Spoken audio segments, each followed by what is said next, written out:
I'm Margaret Wilson, 67 years old and a widow for the past 3 years. Last December, I received a text that shattered my heart into 1,000 pieces. My daughter-in-law, Heather, wrote, "We're spending Christmas at my mom's this year. You should stay home."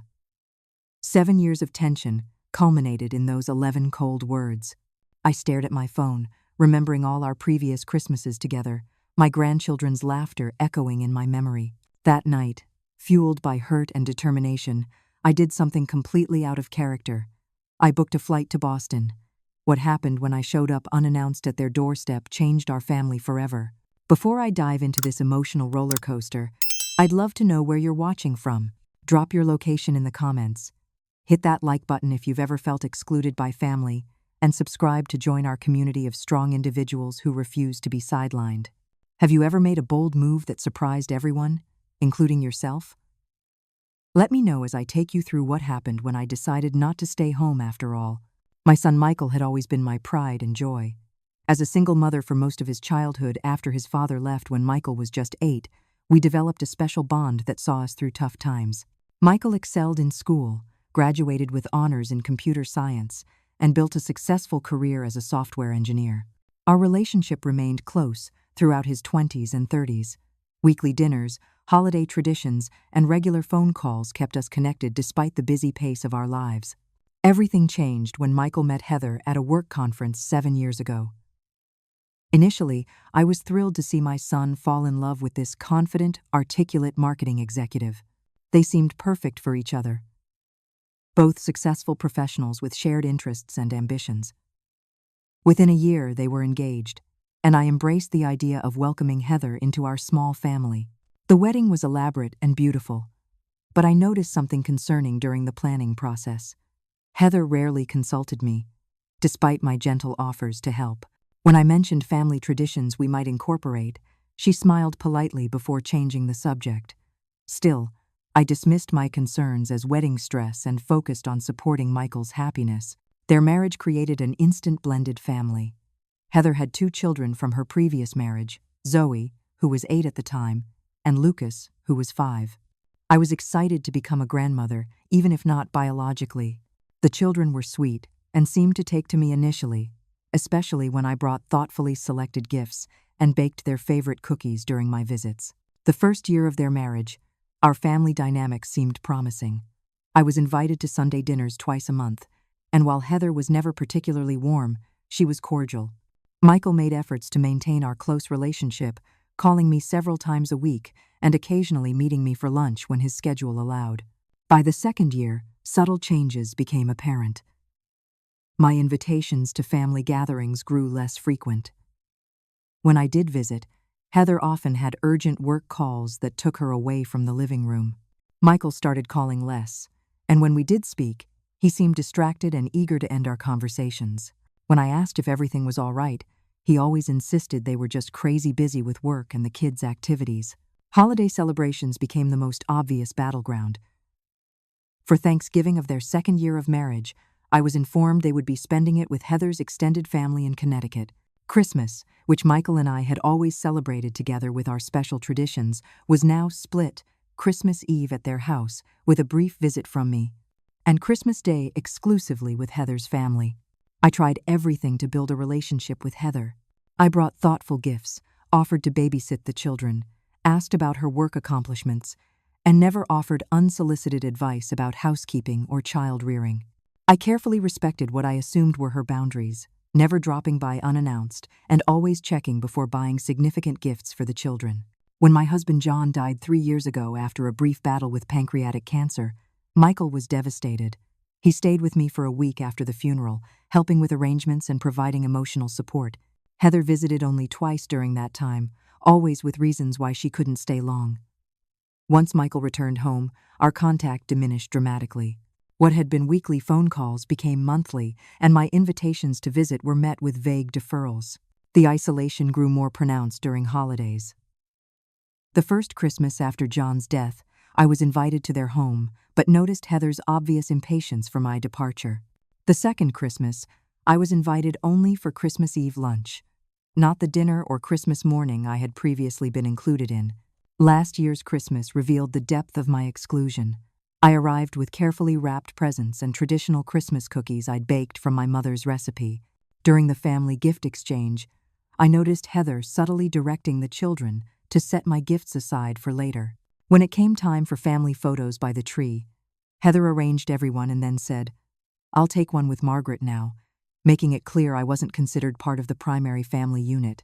That stinging moment, being treated as an outsider, an afterthought, was my first real understanding of how Heather saw me. Through it all, I tried to maintain my dignity and connection with my son and step-grandchildren. I sent birthday cards, attended school performances when invited, and kept conversations positive. I never complained to Michael about Heather, knowing that would only put him in an impossible position. Instead, I focused on being the steady, loving presence I had always been, hoping that consistency would eventually win Heather over. But as each holiday and family milestone passed with increasing distance between us, I began to wonder if I was slowly being erased from their lives. The grandmother who would eventually be reduced to a name and some old photographs.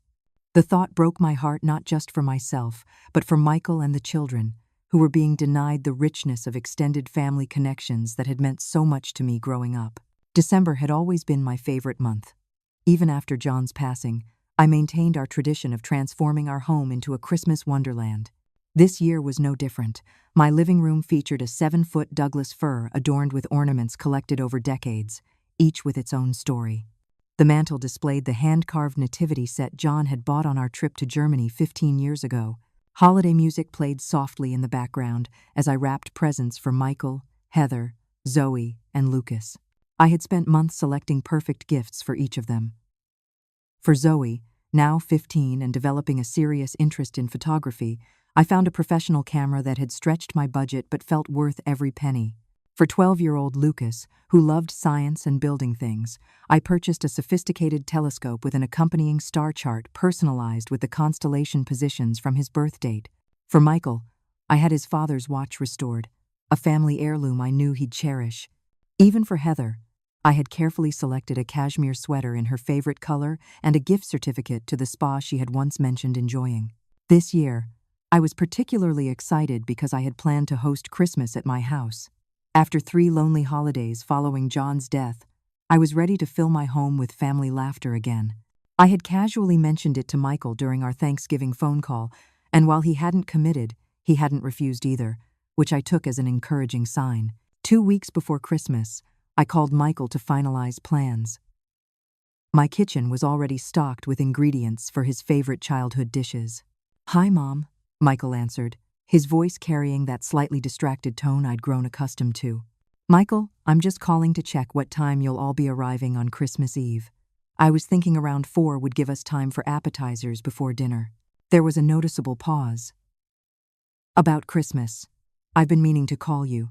We're still figuring out our plans." "Oh? I thought we'd discussed having Christmas here this year. I've already bought all the groceries." I tried to keep disappointment from my voice. "Yeah, I know we talked about it, but Heather's been coordinating with her mom about some plans, and it's all a bit up in the air right now." "I see." I clutched the phone tighter. "Well, when do you think you'll know for sure? I need to prepare. I'll talk to Heather tonight and get back to you tomorrow, okay? Sorry for the last-minute confusion." We chatted briefly about his work and the children before ending the call. Something in his evasive tone left me unsettled, but I pushed the feeling aside and continued my preparations. That evening, I baked 3 dozen sugar cookies, shaped like stars and Christmas trees, just as I had done every December since Michael was a child. The next day passed with no call from Michael. I left a voicemail that went unreturned. By evening, anxiety had settled in my stomach like a cold stone. As I was frosting the last batch of cookies, my phone pinged with a text message. From Heather, not Michael. "We're spending Christmas at my mom's this year. You should stay home." I stared at those words, the cookie decorator slipping from my fingers and leaving a trail of green icing across my countertop. No apology, no invitation to join them, not even the courtesy of a phone call. Just a dismissive directive from the woman who had been systematically removing me from my son's life for 7 years. I immediately tried calling Michael, but the call went straight to voicemail. I sent a text asking him to please call me. No response. I tried again an hour later, fighting the urge to express my hurt and anger via text. Again, nothing. That night, I called my best friend Diana, my hands still shaking with emotion. She did what? Diana's indignation was immediate and validating. And Michael is letting this happen? He's not even answering my calls, I admitted, tears finally breaking through. I don't understand how we got here, Di. I've tried so hard with Heather. Too hard, if you ask me, Diana said firmly. You've been walking on eggshells around that woman for years, and it's only gotten you pushed further away. Margaret, honey, when are you going to stop being a doormat? Her bluntness stunned me. I'm not being a doormat. I'm trying to respect their family unit. There's respecting boundaries, and then there's allowing yourself to be erased. This is your son and your grandchildren.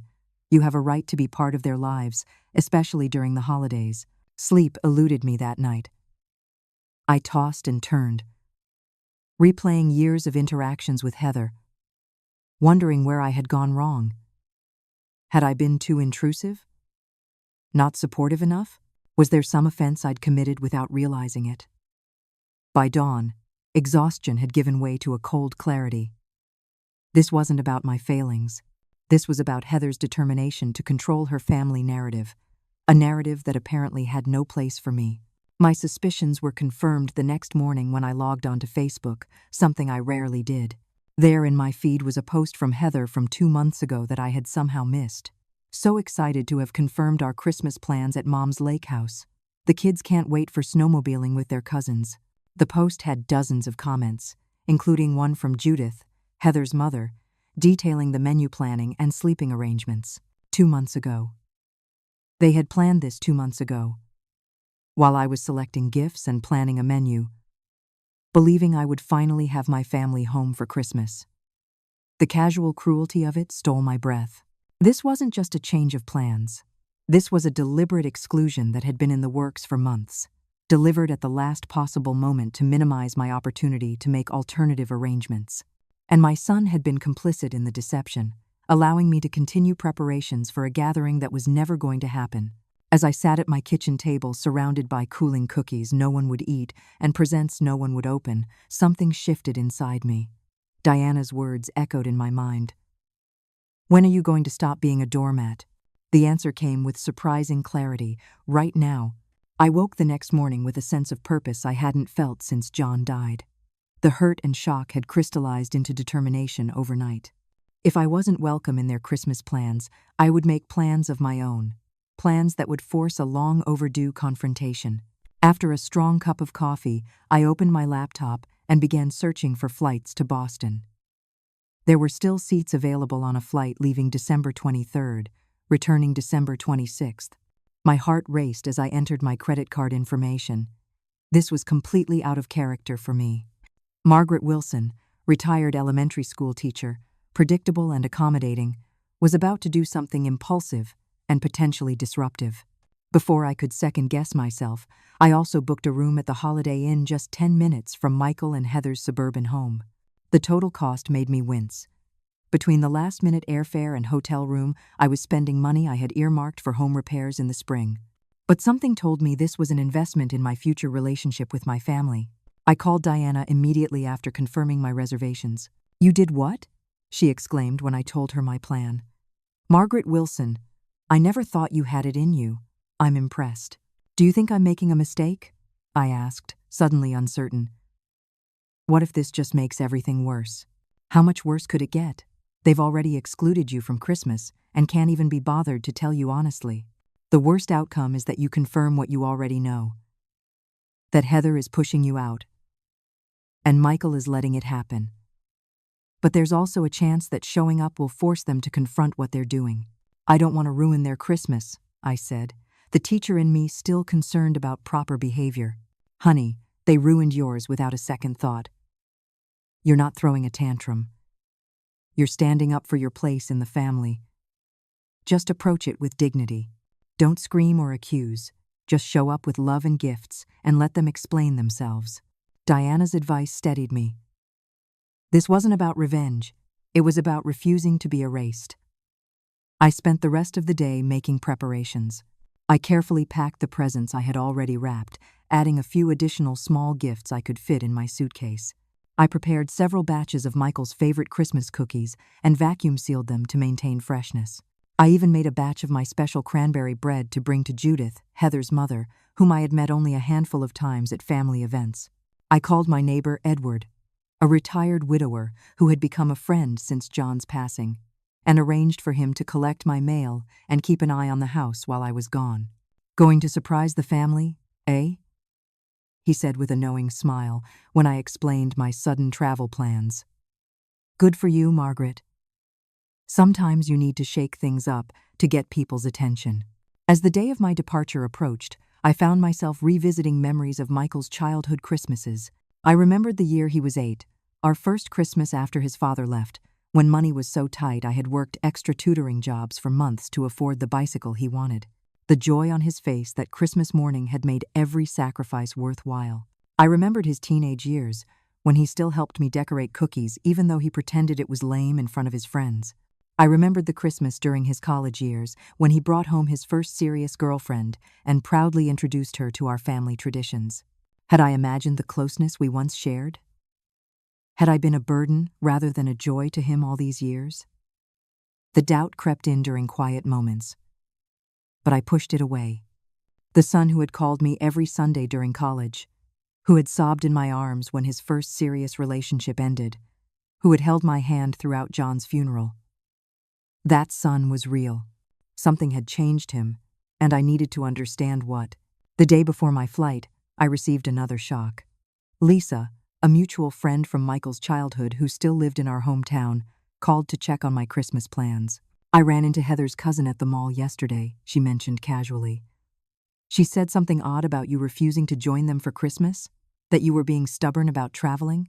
I told her that didn't sound like you at all. My hand tightened around the phone. "That's completely untrue. I was planning to host Christmas until Heather texted that they would be at her mother's and I should stay home. No one invited me to join them." Lisa's silence spoke volumes. "Well, that's not the story that's going around, apparently." "I'm sorry, Margaret. That's really hurtful." After we hung up, I sat in stunned silence. Not only had I been excluded, but I was now being portrayed as the difficult one, the stubborn grandmother who refused to participate in family gatherings. The narrative was being controlled at every level. That night, I carefully packed my suitcase, including a nice outfit for Christmas Eve and Christmas Day. I tucked a small photo album into the side pocket, pictures of Michael growing up, of John, of our family holidays through the years. Physical evidence of the family bonds that were being denied. As I zipped the suitcase closed, I felt a strange calm replace the anxiety and hurt. Whatever happened in Boston, I would no longer be a passive participant in my own exclusion. For the first time in years, I was taking control of my place in the family narrative. The Margaret Wilson boarding that flight the next morning was not the same woman who had received that dismissive text message. That woman had been hurt, confused, and resigned. This woman was determined to be seen, to be heard, and to reclaim her rightful place in her son's life, not as an intrusion or an obligation, but as the loving mother and grandmother she had always been. The airport bustled with holiday travelers, families with excited children, college students returning home, couples embarking on winter getaways. I felt conspicuously alone as I navigated security and found my gate, my carry-on rolling behind me like a faithful companion. As boarding began, anxiety resurfaced like a persistent tide. What was I thinking? This impulsive cross-country journey could backfire spectacularly. I imagined Heather's face contorted with anger, Michael's with disappointment, the children confused by the adult tension. I almost turned around right there in the jetway. First time flying alone? The flight attendant must have noticed my hesitation. First time in a long while, I admitted. And first time doing something this unexpected. She smiled warmly. "Those are often the best trips. Enjoy the adventure." Adventure. Is that what this was? It certainly wasn't my usual carefully planned, coordinated with everyone visit. As the plane taxied down the runway, I closed my eyes and reminded myself why I was doing this. Not out of spite, not to create drama, but to assert my existence in my family's life, to refuse invisibility. The 3-hour flight gave me too much time to think. I replayed conversations with Heather over the years, searching for clues I might have missed. Had there been a specific incident that turned her against me? I had always been careful not to offer unsolicited advice about the children, had never criticized her housekeeping or cooking, had always brought thoughtful hostess gifts. I'd seen other mothers-in-law commit these cardinal sins, but I had studiously avoided them. Perhaps the problem wasn't anything I did, but simply who I was, a living connection to Michael's life before Heather, a reminder that she hadn't always been the central woman in his world. The thought made me sad. I had never seen our relationship as competitive. There was more than enough of Michael's love to go around. As the plane began its descent into Boston, I forced myself to focus on practical matters. I had arranged for a rental car at the airport and programmed my hotel's address into my phone. The weather forecast showed light snow for Christmas Eve, a picturesque backdrop for the confrontation to come. The Holiday Inn was decorated festively, with garlands adorning the lobby and a large tree beside the reception desk. The young woman who checked me in smiled brightly. "Visiting family for the holidays?" she asked, as she processed my credit card. "Yes," I replied, unsure how to explain the complexity of my situation. "My son and his family live nearby. How wonderful. I bet they're excited to see you." I managed a tight smile. "It's going to be a surprise." Something in my tone must have revealed more than I intended, because her expression softened with understanding. "Well, sometimes the best gifts aren't under the tree. I hope your surprise goes beautifully." My room was comfortable if generic, a queen bed with crisp white linens, a desk, a small sitting area, and a bathroom stocked with miniature toiletries. I unpacked methodically, hanging my Christmas outfit in the closet and arranging the presents on the desk. The plate of cookies I'd brought looked slightly squashed from travel, but their cinnamon scent still perfumed the air when I opened the container. It was only 3 p.m. I had told myself I wouldn't approach Michael's house until the next morning, Christmas Eve. But now that I was so close, the temptation to drive by was overwhelming. Just to see the house, I told myself. Just to confirm they were actually there and not already at Heather's mother's house. 20 minutes later, I was slowly driving past the colonial-style home where my son lived. Their SUV was in the driveway, and Heather's sedan was visible through the open garage door. Christmas lights outlined the roof and windows, and an inflatable snowman waved merrily on the front lawn. It looked like a holiday greeting card, the perfect family home. As I drove past a second time, I slowed further, straining to see through the front windows. And there they were. Michael hanging stockings on the fireplace mantel, Lucas setting up what looked like a train set, Zoe lounging on the couch with her phone, and Heather directing it all with animated gestures. They looked content, complete, a family unit with no missing pieces. I pulled away quickly, hot tears blurring my vision. They didn't look like they were missing me at all. Their Christmas preparations were proceeding perfectly without Grandma Margaret in the picture. For a terrible moment, I considered driving straight back to the airport and booking the first flight home. What was I hoping to accomplish, really? They had made their choice clear. Perhaps I should respect it, retreat to my quiet house, and accept my new role as the peripheral grandmother who receives obligatory phone calls on birthdays. I drove aimlessly for nearly an hour, eventually finding myself in a small town center decorated for the holidays. Needing time to collect myself, I parked and entered a coffee shop where Christmas music played softly and the aroma of peppermint and chocolate offered comfort. I ordered a mocha and sank into a corner table, watching families and couples enjoy the festive atmosphere. "Mind if I join you? All the other tables are full." The voice belonged to an elegant woman about my age, her silver hair styled in a neat bob, a shopping bag from a local boutique in her hand. "Please." I gestured to the empty chair, almost grateful for the distraction from my thoughts. She introduced herself as Eleanor and asked what brought me to town. Something about her kind eyes and the neutral territory of the coffee shop loosened my reserve, and I found myself sharing a condensed version of my situation.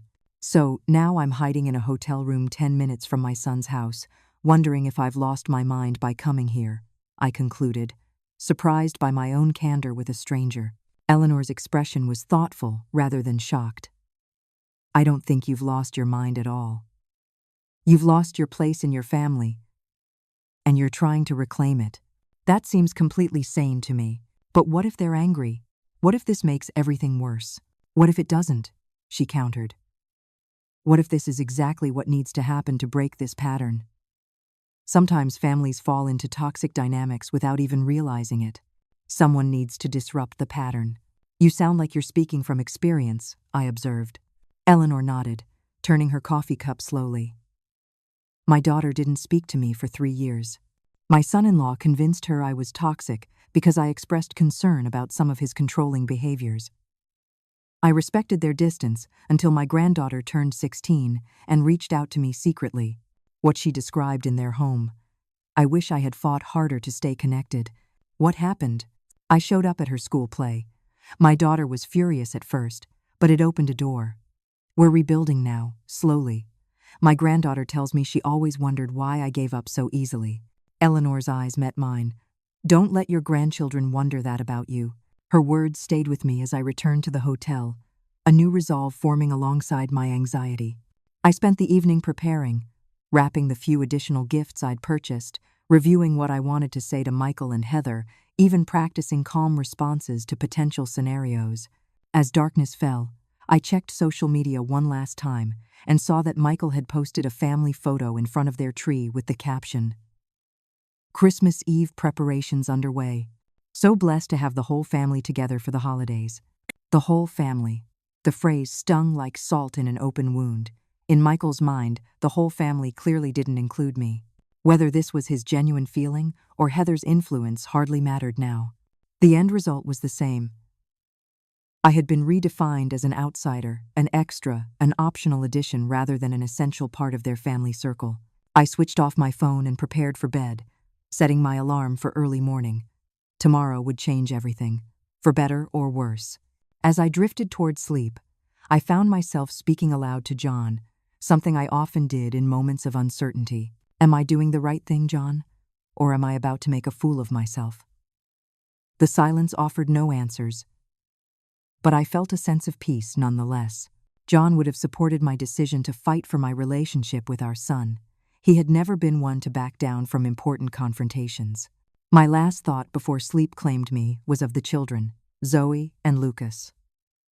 Whatever happened tomorrow, I needed to ensure they understood that my absence had never been my choice. They deserved to know they had a grandmother who loved them enough to cross the country just to see their faces on Christmas morning. The soft chime of my alarm woke me at 7:30 a.m. on Christmas Eve.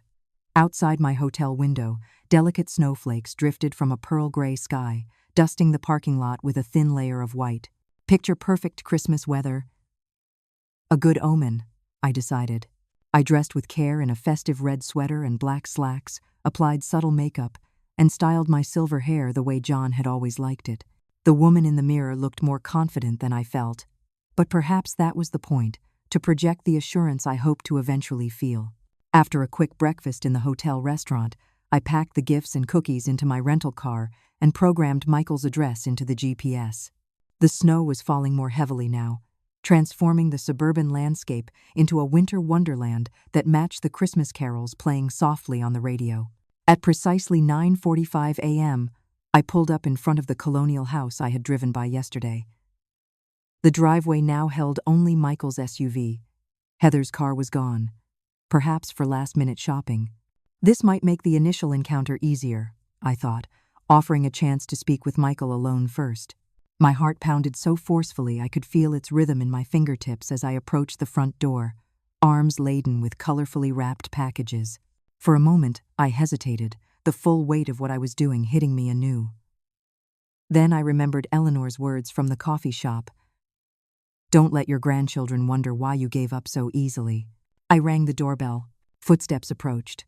And then the door swung open to reveal Michael in flannel pajama pants and a Harvard sweatshirt, coffee mug in hand. His expression transformed from casual curiosity to absolute shock, his mouth forming a perfect O of surprise. "Mom?"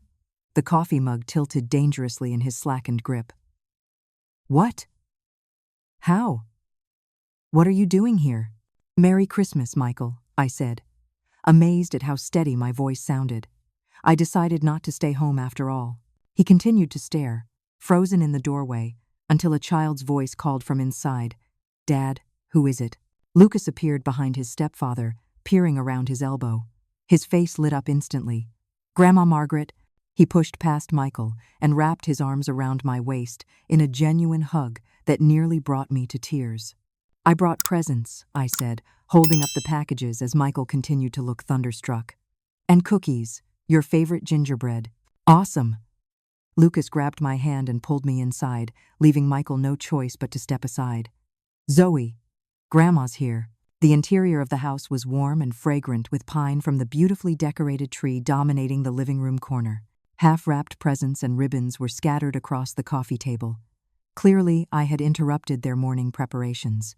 Zoe emerged from the kitchen, her initial expression of teenage indifference transforming into surprise and then genuine pleasure. "Grandma? No way. Dad said you couldn't come this year." I raised an eyebrow at Michael, who had finally closed the front door and was watching the scene unfold with visible anxiety. "Did he?" "Well, there seems to have been a misunderstanding about that." "Where's Heather?" I asked, setting my packages down beside the tree. "Last-minute grocery run," Michael replied, finding his voice at last. "Mom, you should have called." "This is unexpected." "Yes, rather like receiving a text telling me to stay home was unexpected," I replied, keeping my tone light despite the direct hit. I thought a surprise visit might be appropriate under the circumstances. Michael had the grace to look ashamed, his gaze dropping to his coffee mug. "Look, Mom, about that. Heather was just trying to finalize plans. She didn't mean it to sound so dismissive, cold, exclusionary," I supplied, because that's exactly how it sounded, Michael. After I had already begun preparing to host Christmas at my home, as we had discussed at Thanksgiving, Lucas and Zoe exchanged glances, clearly sensing the tension beneath my pleasant tone. "Hey, guys, why don't you go finish wrapping the presents for your mom while I talk to Grandma?" Michael suggested.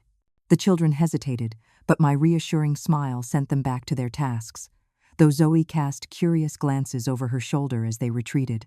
Once they were out of earshot, Michael guided me toward the kitchen, his expression a mixture of guilt and exasperation. "Mom, I'm sorry about how that was handled. I should have called you myself. But you can't just show up unannounced like this. We have plans. Heather's mother is expecting us later today." "And those plans couldn't include me?" I asked quietly. "Michael, be honest. Was I ever invited to join you at Judith's house? Because from where I stand, I was explicitly told to stay home while you celebrated Christmas as a family. A family that apparently doesn't include me." Michael ran a hand through his hair, a gesture so reminiscent of John that my heart squeezed painfully. "It's complicated, Mom. Judith's house isn't very big, and with her sister's family coming too. So there wasn't room for one more person? Your mother? A widow spending her fourth Christmas without your father?" My voice broke slightly on the last words, and I saw the impact they had on Michael, whose eyes filled with sudden tears. "I'm sorry," he whispered, and I knew he meant it. "I didn't think about it that way. Heather handled all the planning with her mom, and I just went along with it." The front door opened before I could respond, bringing a blast of cold air and Heather's voice calling, "Michael, they were out of the cranberry sauce your mom likes, but I got—" She stopped dead in the hallway as she caught sight of me standing in her kitchen. The grocery bags in her arms crinkled as her grip tightened. Her face, flushed from the cold, drained of color. "Margaret," she said flatly. "What a surprise." "Hello, Heather," I replied, summoning every ounce of dignity I possessed. "Merry Christmas." Michael jumped in, clearly desperate to diffuse the tension. "Mom decided to come for a visit. Isn't that nice? The kids are thrilled." Heather's tight smile never reached her eyes. "How unexpected. Especially after we discussed our plans." "You mean after you texted me that I should stay home?" I kept my voice level. "Yes. I decided that wasn't acceptable to me. Not this year." A frigid silence followed, broken only when Zoe bounded into the kitchen. "Mom, Grandma brought presents. And she made those cookies with the icing that Lucas loves. Can she stay for breakfast, please?" Heather set the grocery bags on the counter with deliberate slowness. "Of course, she can stay for breakfast. What kind of question is that?" Margaret is always welcome here. The blatant lie hung in the air between us, but I simply smiled and thanked her. This confrontation wasn't for the children's benefit, and I wouldn't allow it to spoil their Christmas Eve. Breakfast was a strained affair, with the children providing most of the conversation as they excitedly shared school stories and Christmas wish lists. Michael oscillated between nervous attention to Heather's mood and guilty glances at me. Heather maintained a veneer of politeness that barely concealed her simmering anger. After the meal, as Michael and the children cleared the table, Heather asked me to help her bring some serving platters down from a high shelf. Once we were alone in the pantry, she turned to face me directly. "What exactly are you trying to accomplish here, Margaret?" Her voice was low and tightly controlled. "You're putting Michael in an impossible position and disrupting our holiday plans."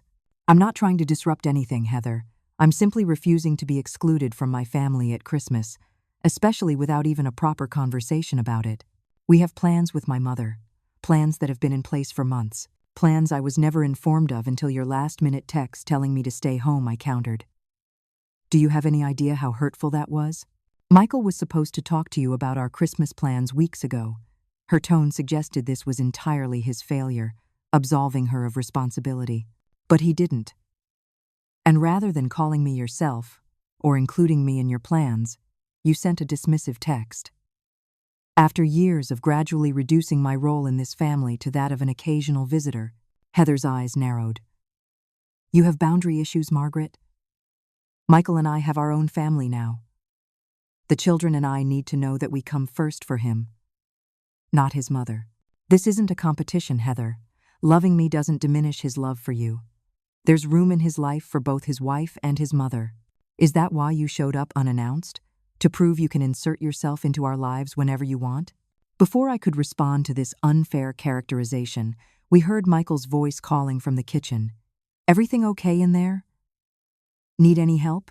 Heather plastered on a smile and grabbed a random platter from the shelf. "Just catching up with Margaret," she called back, then lowered her voice to add, "This conversation isn't over." As we returned to the kitchen, I overheard Lucas asking Michael, "Why doesn't Grandma ever stay with us anymore? I miss her pancakes." Michael's response was lost as Heather quickly interrupted. "Who wants to help me prepare for tonight? Grandma Judith is expecting us by 4, and we have lots to do before then." The pointed reminder of their existing plans was not lost on me, nor was the emphasis on Grandma Judith, a clear demarcation of who was considered the real grandmother in this household. I helped with the Christmas preparations through the morning, wrapping last-minute gifts and assisting with the appetizers they planned to bring to Judith's. The children stayed close, especially Lucas, who seemed genuinely thrilled by my unexpected appearance. Zoe was more reserved, but showed me her recent photography projects with evident pride. As noon approached, I sensed Heather's growing impatience with my continued presence. She began making pointed comments about their schedule and the need to start getting ready soon. Taking the hint, I gathered my purse and prepared to return to my hotel. "I'll come back tomorrow morning, if that's all right," I said, directing the question to Michael rather than Heather. "Just for a short visit before you head to Judith's." Before Michael could respond, Heather interjected, "Actually, we're staying overnight at my mom's. The kids like to wake up there on Christmas morning to see what Santa brought. We won't be back until late on Christmas Day." The deliberate exclusion was so transparent that even Michael looked uncomfortable. "Maybe Mom could join us at your mother's house," he suggested tentatively. "I'm sure Judith wouldn't mind one more person." The look Heather gave him could have frozen boiling water. "The sleeping arrangements are already set, Michael, and Mom has prepared exactly enough food for the guests she's expecting." As I gathered my coat, I heard Heather mutter to Michael, "Your mother needs to learn boundaries," clearly believing I was out of earshot. The comment stung, reinforcing what I had long suspected. In Heather's mind, my very existence constituted an intrusion on her perfect family picture. I left with promises to return the next day after they came home from Judith's, though the uncertain glances exchanged between Michael and Heather suggested even this modest plan might be sabotaged. As I drove back to my hotel, snow falling more heavily now, I wondered if I had made a terrible mistake. Rather than reclaiming my place in the family, had I only succeeded in highlighting how completely I had been pushed out? But then I remembered Lucas's eager hug, Zoe's shy pride in showing me her photographs, and Michael's momentary defiance in suggesting I join them at Judith's. Perhaps the cracks in Heather's carefully constructed family narrative were beginning to show. And perhaps, just perhaps, my impulsive journey had been the first step toward healing rather than the final nail in the coffin of my relationship with my son. I spent the afternoon in my hotel room, alternating between anxiety about the morning's confrontation and determination to see this through. Around 3 o'clock, my phone rang, Michael's number appearing on the screen. "Mom?" His voice sounded strained. "Can we talk?" "Of course, Michael." "Is everything okay?" He sighed heavily. "Heather's mother just called. She slipped on some ice while getting the mail and thinks she might have sprained her ankle. She's waiting for a neighbor to take her to urgent care." "Oh my goodness. Is she all right?" Despite everything, my concern was genuine. "I think so, but obviously she's in no shape to host Christmas Eve dinner now. We're trying to figure out what to do. Heather's pretty upset." I hesitated, weighing my response carefully. "Well, I'm here in town with no plans. I'd be happy to help however I can." The relief in Michael's voice was palpable. "Would you mind if we came to your hotel? Just to talk through options? Heather's on the phone with her sister now, but everything's up in the air." 30 minutes later, a knock at my door revealed Michael, Heather, and both children, all bundled in winter coats dusted with snow. Heather's eyes were red-rimmed, suggesting she'd been crying, but her expression remained guarded as she entered my room. "Thank you for seeing us," Michael began awkwardly. "We're kind of in a Christmas crisis." I had straightened the room and set out the cookies I'd brought, creating a makeshift hospitality in the limited hotel space. "Please, sit down. Tell me what's happening with Judith." As the children helped themselves to cookies, Heather explained that her mother had indeed sprained her ankle and was currently at urgent care getting it wrapped. "The doctor says she needs to stay off her feet completely for at least 48 hours. There's no way she can host Christmas now. All the food is at her house, the presents, everything. We could still go there and take care of everything ourselves," Michael suggested, not for the first time judging by Heather's eye roll. "Mom lives alone in a 2-story house, Michael. She can't get up and down the stairs. She needs someone to help her. And she certainly can't have a house full of people expecting to be fed and entertained while she's in pain." "What about your sister?" I asked gently. "Could she host instead?"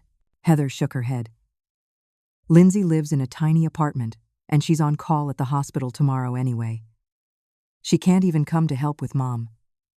Her voice broke slightly. "This is a disaster. Christmas is ruined." Lucas looked up from his cookie with alarm. "Christmas is ruined? What about Santa?" Michael quickly reassured him. "Christmas isn't ruined, buddy.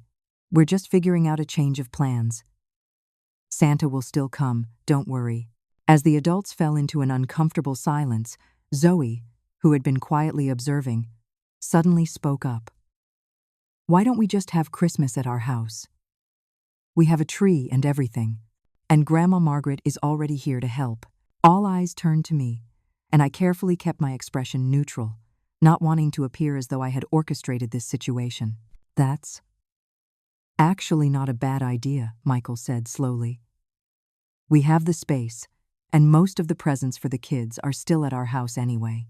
Heather looked conflicted. "But what about Mom? She can't be alone on Christmas with an injured ankle." "Of course not," I agreed. "She should come to your house too. You have that nice guest room on the first floor, right? She wouldn't have to navigate stairs." A new voice joined the conversation as the hotel room door opened to admit a distinguished-looking woman in her 70s, her right ankle wrapped in a compression bandage and a cane in her hand. "That sounds like a sensible plan to me." "Mom," Heather exclaimed, jumping up. "What are you doing here? You're supposed to be resting." Judith Campbell hobbled into the room with surprising grace despite her injury. "Dr. Patterson is an old friend. He wrapped me up and sent me on my way with strict instructions to elevate and ice. When Lindsay mentioned you were all meeting at the Holiday Inn, I had my neighbor drop me off. No sense sitting home alone while everyone else figures out my Christmas." She turned to me with a warm smile that contained not a hint of the coldness I had expected from Heather's mother. "You must be Margaret. I've heard so much about you." "All good things, I hope," I replied, standing to offer her the most comfortable chair. That depends on who is doing the talking, Judith said with a pointed look at her daughter that suggested volumes about their relationship. She settled into the chair with a grateful sigh. Now, what's this about having Christmas at Michael and Heather's? Sounds perfect to me. My house is lovely, but not very practical for someone on a cane. Heather seemed completely thrown by her mother's easy acceptance of the change in plans, and even more so by her apparent rapport with me. But Mom, all the food, all your preparations, can be packed up and brought to your house? Judith finished for her. The turkey isn't even defrosted yet. I was going to do that tonight. The presents can be moved. Christmas is about being together, not about which house we're in. The children, sensing that Christmas was back on track, returned to their cookies with relief. Michael began practically planning the logistics of moving everything from Judith's house to theirs, and Heather watched with evident confusion as her mother and I fell into easy conversation. I've been looking forward to meeting you properly for years, Judith confided when Heather was distracted. Somehow, our paths have barely crossed despite sharing grandchildren. Her emphasis on sharing struck me as deliberate and meaningful. Yes, it's strange, isn't it? Almost as if someone wanted to keep us separate. Judith's knowing look confirmed my suspicion. We understood each other perfectly. As the immediate crisis resolved into a new plan, Christmas Eve and day at Michael and Heather's house, with both grandmothers in attendance, I found a moment to speak privately with Judith while the others were gathering their coats. Heather gave me the impression you weren't expecting me for Christmas, I said carefully. Judith snorted in a most unladylike fashion. Heather has always had a talent for managing narratives to suit her purposes. I specifically asked her weeks ago if you would be joining us, and she told me you had declined because you dislike traveling during the holidays. The revelation, while not entirely surprising given everything else, still landed like a punch. I was never invited, Judith. In fact, I was explicitly told to stay home via text message just days ago. Judith's expression darkened. That explains a lot. I've been wondering for years why you've been so absent from family gatherings. Heather always had a different explanation. You were too busy, you weren't feeling well, you had other plans. None of that was true, I said quietly. I've been systematically excluded, especially during holidays. Well, not this year, Judith declared with a firmness that reminded me she had raised Heather and presumably knew how to stand up to her. This year, both grandmothers will be present and accounted for. It's about time these children had their full family around them. As we prepared to leave, me to follow them in my rental car, Zoe approached me hesitantly. Grandma, I'm glad you didn't stay home like Mom said. Christmas is better with you here. Her words, spoken quietly to avoid Heather's hearing, confirmed what I had suspected. The children had been aware of my exclusion and had missed me. My impulsive journey had already been worth it just for that knowledge alone. The caravan to Michael and Heather's house, Michael driving Judith in her car, Heather with the children in the SUV, and me following in my rental, felt like a small victory parade. Whatever happened next, I had successfully disrupted the pattern of exclusion. I had made myself visible again. As we pulled up to the colonial house, now truly the site of our family Christmas, I noticed Lucas's face pressed against the car window, grinning and waving at me with unrestrained enthusiasm. Whatever complicated adult dynamics were at play, the children's simple joy at having their grandmother present was real and precious. For the first time since receiving that cold text message, I felt certain that I had made the right decision in coming. The barriers Heather had constructed to keep me separate from her family were beginning to crumble. And not a moment too soon. I had an unexpected ally in Judith. The truth was emerging, and most importantly, my son seemed to be awakening to the reality of what had been happening under his own roof. Christmas had been saved. Not just the holiday celebrations, but perhaps the very foundation of our family connections. As I gathered my belongings from the car, I sent a silent thank you to John for giving me the courage to fight for our family, and to Diana for pushing me to stop being a doormat. Sometimes the best gifts don't come wrapped under a tree, but in moments of clarity and courage that change everything. The house transformed into a flurry of activity as our improvised Christmas plan took shape. Michael and Heather drove to Judith's home to collect food, gifts, and necessities while I stayed behind with Judith and the children. This unexpected arrangement, me and Heather's mother suddenly in charge of the household, created a strange but not unpleasant dynamic. Judith proved to be nothing like the territorial rival I had imagined. Settled in an armchair with her ankle elevated, she directed operations with good humor and practical suggestions. The secret to surviving a holiday crisis, she confided, is flexibility. Something my daughter has never quite mastered, I'm afraid. The children seemed energized by the disruption to routine. Lucas appointed himself Judith's personal assistant, fetching ice packs and adjusting pillows with solemn importance. Zoe, after some initial teenage hesitation, began showing me her photography portfolio, properly this time, with the careful explanations each image deserved. Mom says you used to teach art along with regular subjects, she mentioned, as she scrolled through landscape shots on her camera. Do you think I have any talent for this? The question, so earnest and vulnerable, touched me deeply. You have a wonderful eye for composition, Zoe. The way you frame these shots shows real artistic sensibility. Her face brightened with genuine pleasure at the validation. I wanted to email you some photos before, but Mom said you were too busy with your own life to be bothered. Another small revelation. Another piece of the puzzle falling into place. Zoe, I am never too busy to see your work or hear from you. Never. I hope you know that. She nodded, something resolving in her expression. I think I do now. When Michael and Heather returned, cars laden with holiday provisions, we established a system that minimized potential friction. Judith supervised from her armchair, calling out instructions. I took charge of the kitchen, picking up preparations for dishes Judith had started. Heather organized the living room, arranging presents and decorations according to her precise standards. Michael handled all the heavy lifting and shuttling between workstations. The kitchen became my domain, and I was surprised when Heather entered carrying a bag of ingredients. Her expression was guarded but not hostile. Mom said you'd know what to do with these, she said, placing the bag on the counter. It's her cranberry relish recipe. Apparently, it needs to be made fresh on Christmas Eve. I recognized the peace offering for what it was. I'd be happy to make it. Would you like to help? An extra pair of hands would make it go faster. Heather hesitated, clearly torn between maintaining her distance and the practical needs of the moment. I suppose I could, she finally conceded. Mom says it's important to follow her recipe exactly. We worked side by side, measuring cranberries, oranges, and sugar. The familiar rhythms of holiday cooking created a temporary neutral zone, a space where our conflict could be momentarily set aside in service of the greater goal, a successful family Christmas. Your mother is not what I expected, I ventured after several minutes of silence. Heather's hands stilled briefly. What do you mean? She's very inclusive, practical, not at all territorial about her role as grandmother. Mom has always been that way. Family is family to her. The more the merrier. A note of defensiveness crept into Heather's voice. Not everyone feels that way. Including you? I asked gently. She didn't answer immediately, focusing intently on zesting an orange. When I married Michael, I was a single mother trying to create stability for my children. I needed to establish our family unit clearly. For them, for Michael, for myself, sometimes that meant creating boundaries. Boundaries are important, I agreed. But complete exclusion isn't a boundary, Heather. It's a wall. She looked up then, her expression complex. I never meant to exclude you entirely.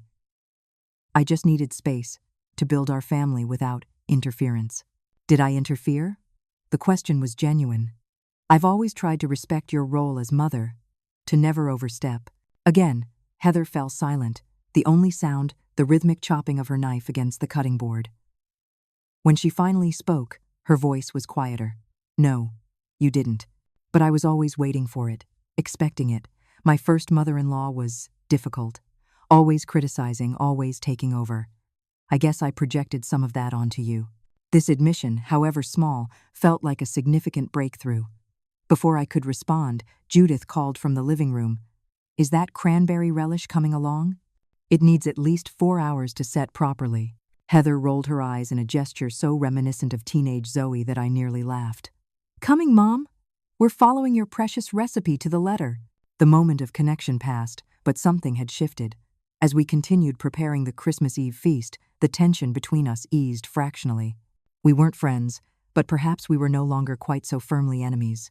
The dining room table, extended to its full length, gleamed with Heather's best china and the holiday linens Judith had brought. Candles flickered in silver holders, casting a warm glow over the festive scene. The children, dressed in their Christmas Eve finery, vibrated with excitement as the adults brought out steaming dishes of traditional holiday foods. Michael carved the roast, the turkey being saved for Christmas Day, his expression more relaxed than I had seen it in years. Perhaps the forced restructuring of their holiday plans had freed him from the tightrope walk he had been performing between wife and mother. "Before we eat," Judith announced, raising her water glass, "I'd like to propose a toast to unexpected blessings, like having both grandmothers present for Christmas this year." I caught Michael watching Heather's reaction closely. Her smile was tight but present as she reluctantly raised her glass. "And to flexibility," I added, "which allows us to handle life's surprises with grace." The meal progressed with the pleasant rhythm of family dinners everywhere. Passing dishes, complimenting the cooking, gentle teasing, and holiday reminiscences. Lucas kept everyone entertained with his theories about Santa's logistical challenges, while Zoe occasionally emerged from teenage reserve to share anecdotes from school. The moment of true breakthrough came unexpectedly, as such moments often do. Heather was describing a childhood Christmas tradition from her family, and Lucas turned to me with innocent curiosity. "What about your Christmas traditions, Grandma? Did Dad have special things he did when he was little like us?" Before I could respond, Heather interjected with surprising warmth. "Your dad's mom makes the best Christmas cookies in the world. When your dad was young, they used to decorate them together every Christmas Eve." "Really?" Lucas looked at me with new interest. "Better than the store ones?" "Much better," Michael confirmed, his eyes meeting mine with unexpected tenderness. "Mom and I used to stay up late decorating them on Christmas Eve. It was our special time together." "Could we make cookies like that?" Lucas asked eagerly. Heather hesitated only briefly before suggesting, "Maybe Grandma Margaret could help you make some tomorrow?" For Santa, the olive branch was small but significant. I accepted it with a nod and a smile, careful not to overreact and shatter the fragile new understanding. As the meal continued, I observed Judith watching her daughter with a mixture of pride and concern. When our eyes met across the table, her slight nod conveyed volumes. She had seen the shift too, the tiny opening in Heather's defenses. It wasn't resolution, but it was movement in the right direction. After dinner, as the children helped clear the table, Zoe spoke up with unexpected assertiveness. "Mom, remember when Grandma used to visit more often? And she would tell us stories about Dad when he was little? I miss those stories." Heather seemed taken aback by this direct reference to my diminished presence in their lives. "Well, everyone's been busy. But maybe we could start having regular video calls with Grandma," Michael suggested, filling the awkward pause, "even when she can't visit in person. Would you like that, Mom?" The simple question, asked in front of everyone, felt monumental. "I would love that, Michael. Very much." When Lucas excitedly ran to fetch the holiday storybooks for me to read, a tradition he apparently remembered despite my long absence, I caught Heather watching with an unreadable expression. Not quite acceptance, not quite resistance, but perhaps a recognition that her carefully constructed family narrative had never been complete without me in it. As the evening drew to a close, with Judith settled in the guest room and the children sent to bed with promises that Santa would indeed find them, I prepared to return to my hotel. Michael walked me to the door, speaking in low tones while Heather finished in the kitchen. "Will you come back tomorrow morning? For presents? The kids would love it, and I'd like you to be here. If you're sure I won't be intruding," I replied, unable to keep a hint of hurt from my voice. Michael's face flushed with shame. "Mom, I'm sorry. I've let things happen that shouldn't have. I didn't stand up when I should have." It was as close to an acknowledgement of the situation as he had ever made. I touched his cheek gently, the way I had when he was a little boy needing reassurance. "We'll talk more tomorrow. For now, let's just enjoy having Christmas together again." As I drove back to the hotel, snowflakes dancing in my headlights, I felt the first real hope I'd experienced in years. Heather's walls weren't tumbling down, but perhaps a small window had opened, just enough to let in the possibility of change. Christmas morning dawned bright and clear, The world outside my hotel window transformed into a glistening wonderland of fresh snow. I dressed carefully in the festive outfit I had packed. A deep green sweater with subtle silver threading that John had given me for our last Christmas together, paired with black slacks and the pearl earrings that had become something of a personal talisman. The hotel lobby was quiet, most guests presumably celebrating in private rooms or with nearby family. The young woman at the reception desk smiled as I passed. "Merry Christmas. Heading out to see your family?" "Yes," I replied, realizing with quiet joy that the statement was true again. "My son and his family are expecting me." I arrived at Michael's house just after 8, timing my visit to coincide with when I guessed the children would be awake, but before they would be too deep into present opening. The driveway now held both Michael's SUV and Heather's sedan, returned from its temporary station at Judith's house. Michael answered my knock immediately, suggesting he had been watching for my arrival. "Merry Christmas, Mom." He greeted me with a warm hug that felt more genuine than any embrace we had shared in years. "Come in. The kids are going crazy waiting to open presents." The living room had transformed overnight into a Christmas card scene. The tree lights twinkled, illuminating piles of brightly wrapped gifts. Stockings bulged with small treasures. Lucas sat cross-legged on the floor in flannel pajamas, eyeing the packages with barely contained excitement, while Zoe lounged on the couch in a holiday sweatshirt, attempting to project teenage nonchalance despite the anticipatory gleam in her eyes. Judith was already settled in an armchair, her injured ankle propped on a cushioned ottoman, looking regal in a red sweater set. She greeted me with a conspiratorial smile. "Margaret, perfect timing. We were just about to start the present opening extravaganza." Heather emerged from the kitchen carrying a tray of coffee mugs. Her Merry Christmas to me was reserved but not cold. Progress, however incremental. She distributed the coffee with efficient grace, saving a special hot chocolate with extra marshmallows for Lucas. "Can we start now, please?" Lucas begged, eyeing the largest package with his name on it. "Yes, go ahead," Michael laughed. Before you explode from waiting, what followed was the chaotic joy of Christmas morning that I had missed for too many years. Exclamations of delight, torn wrapping paper flying, thank yous and hugs, and the background hum of Christmas music from the stereo. I sat beside Judith, both of us watching, with grandmotherly satisfaction, as our shared grandchildren reveled in the holiday magic. The gifts I had brought were received with genuine appreciation. Lucas was thrilled with the telescope, immediately peppering Michael with questions about when they could set it up. Zoe's reaction to the camera exceeded my hopes, her eyes widening with disbelief as she examined the professional-grade equipment. This is serious gear, Grandma," she said, handling the camera with reverent care. "It must have cost a fortune." "You have real talent, Zoe," I told her simply. "Talent deserves proper tools." She hugged me then, a spontaneous embrace that spoke volumes about the connection we might have had all along if circumstances had been different. Michael was visibly moved by his father's restored watch, turning it over in his hands with glistening eyes. "I remember Dad wearing this every day," he said softly. "I thought it was lost after he passed. I found it in his workshop and had it repaired," I explained. "He'd want you to have it." Even Heather seemed touched by the cashmere sweater and spa certificate, running her fingers over the soft fabric with appreciation. "This is my favorite shade of blue," she acknowledged. "Thank you, Margaret." As the initial excitement of gift openings subsided, the children became absorbed in their new treasures, and the adults moved to the kitchen to prepare breakfast. It was there, in the relative privacy of bacon frying and coffee pouring, that Michael finally broached the subject we had been dancing around. "Mom, can we talk? Privately?" he asked, glancing toward the pantry where we had spoken the day before. Once alone, Michael leaned against the counter, his expression troubled. "I owe you an apology, Mom. A big one." "For what, specifically?" I asked, not unkindly but needing him to articulate the issue. He sighed heavily.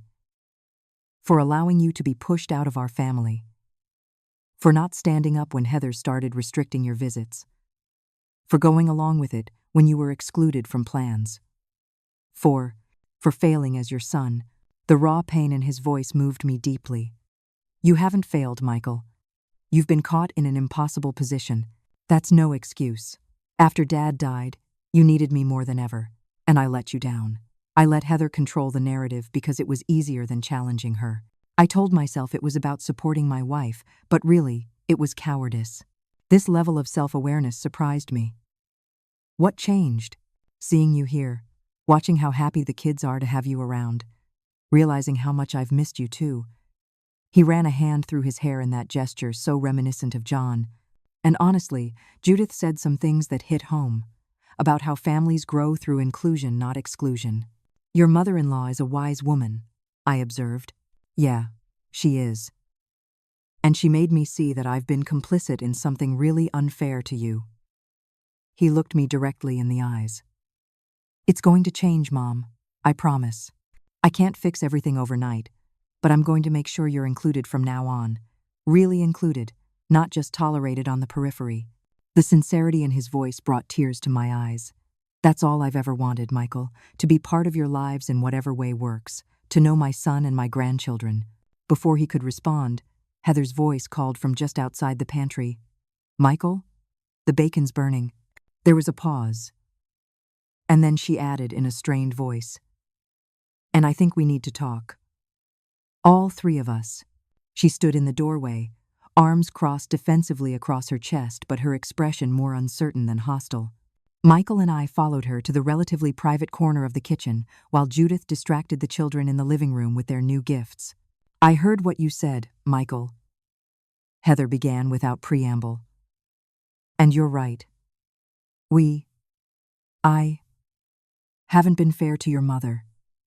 She turned to me, visibly struggling with the admission. I've been territorial about our family unit. I convinced myself it was about establishing boundaries, but it was really about control. The honesty of her statement caught me off guard. Thank you for acknowledging that, Heather.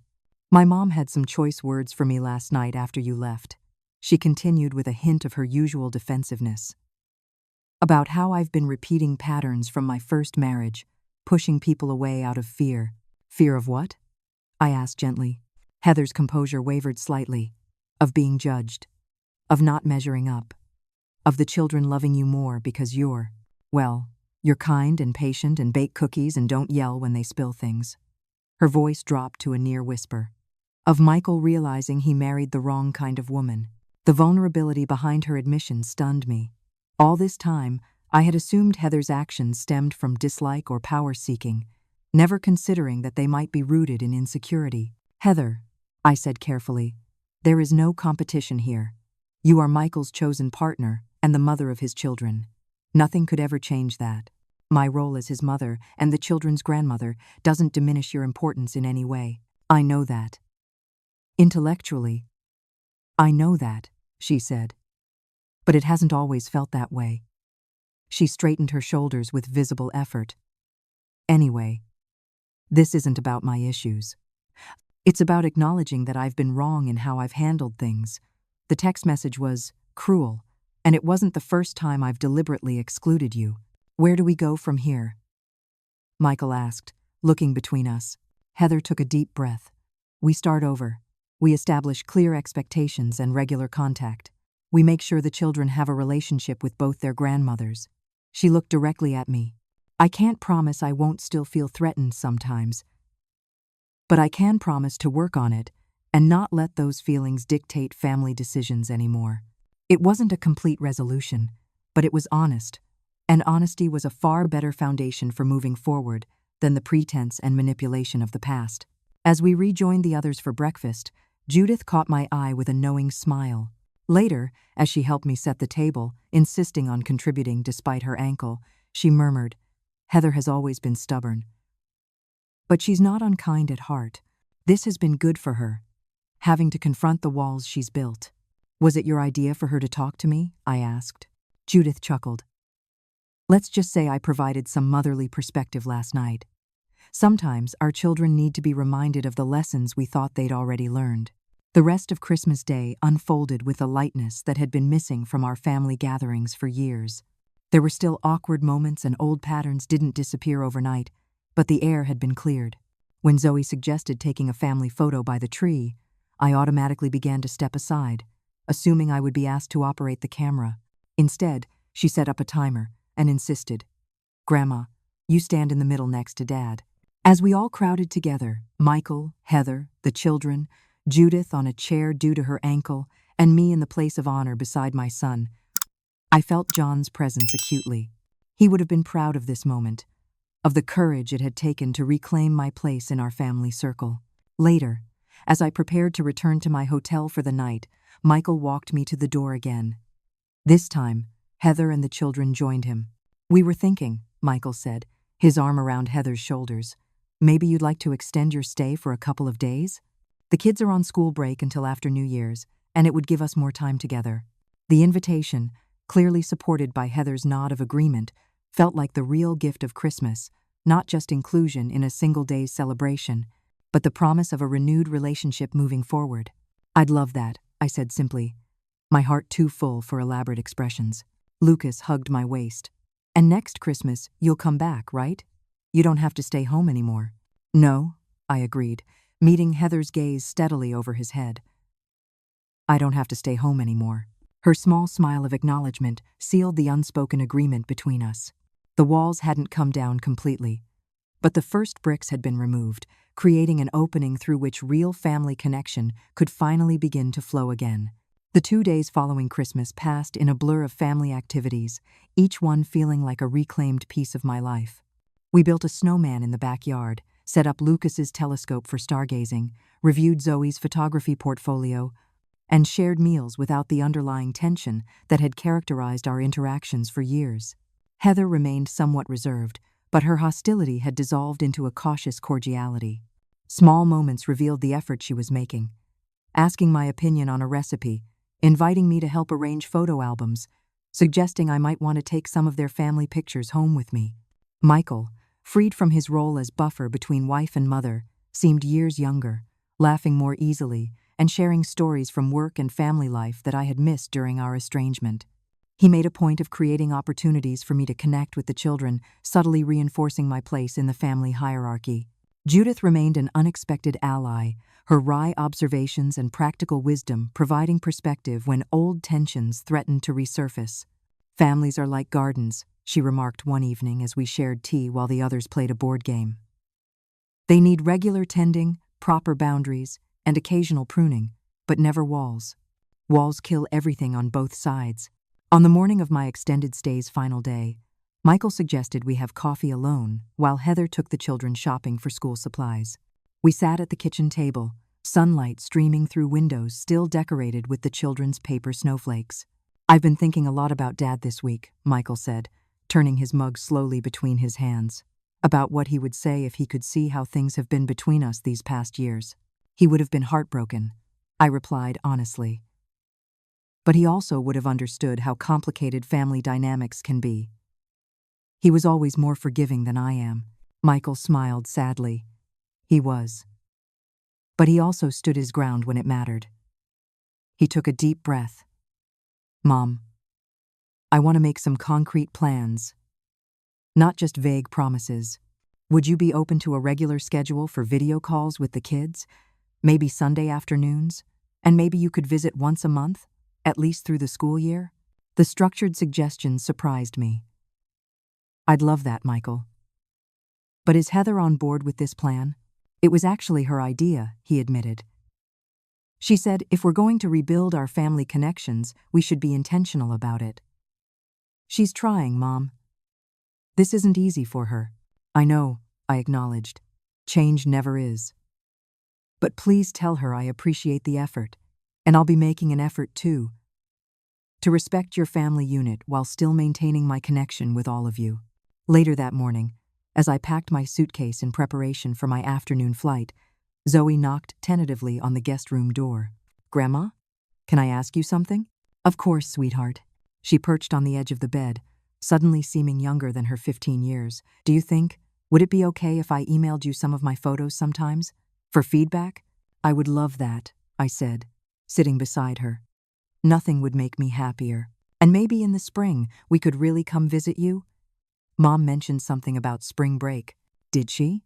The news that Heather was already considering future visits warmed my heart. Well, my door is always open to all of you. Always has been. Zoe nodded, then asked the question that had clearly been weighing on her mind. Why did you stay away so long? Before this Christmas, I mean. Did you not want to see us? The innocent query pierced my heart. Oh, Zoe.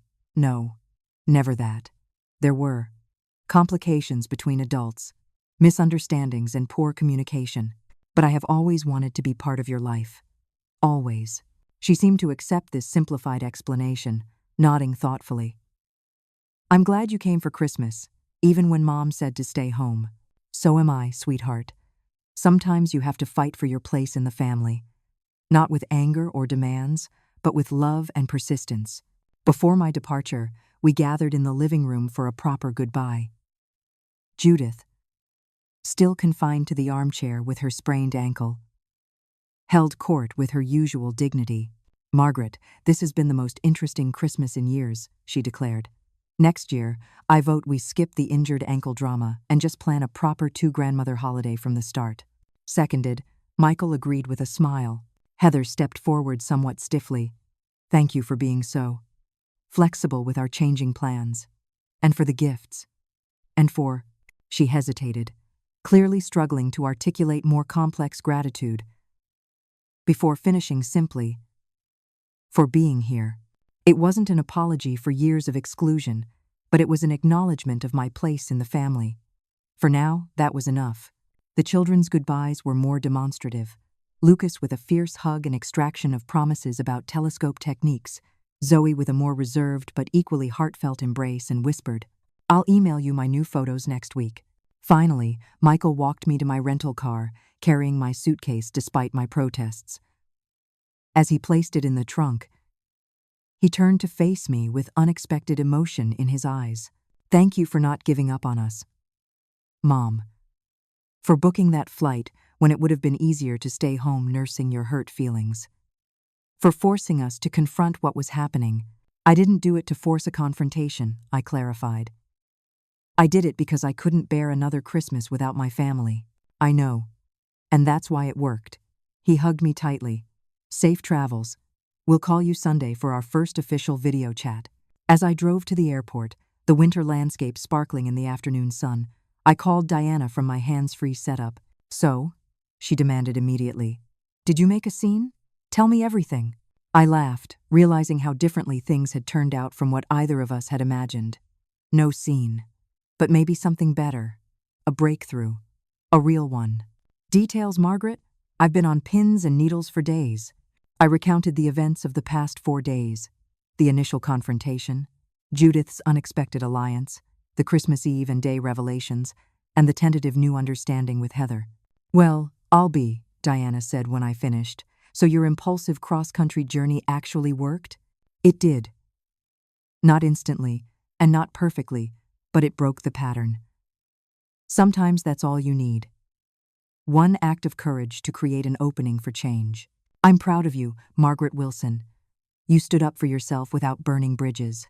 That's no small feat. As I boarded my flight home, I felt a sense of peace that had eluded me for years. The Margaret Wilson returning home was not the same woman who had received that dismissive text message. That woman had been hurt, isolated, and resigned to her fate. This woman had reclaimed her voice and her place in the family. My son had acknowledged his role in the estrangement and committed to change. My daughter-in-law had begun to confront her own insecurities and territorial impulses.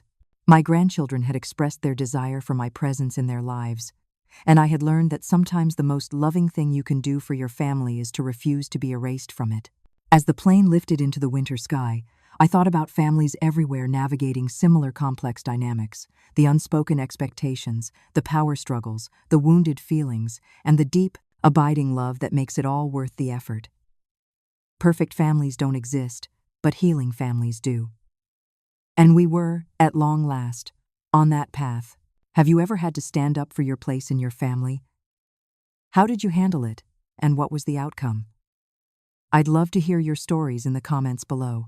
If this resonated with you, please like, subscribe, and share with someone who might be struggling with family boundaries this holiday season. Remember, It's never too late to change family patterns and reclaim connection. Thank you for joining me on this journey, and may your own family relationships be filled with courage, honesty, and healing in the coming year.